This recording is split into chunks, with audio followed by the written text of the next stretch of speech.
Welcome to My Music Staff's video tutorials. Today we'll look at adding a lesson. First, navigate to the calendar.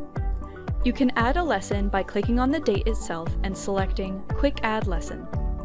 When you select Quick Add Lesson, this is a shortcut to create a new private event with a particular student's default lesson duration and price. When scheduling a Quick Add Lesson, you can choose the student, the location, and the date and time. Multi-teacher studios will be able to select the teacher as well. You can indicate if this lesson repeats by clicking the Repeat checkbox. You can then select the frequency, like bi-weekly, weekly, monthly, and so on.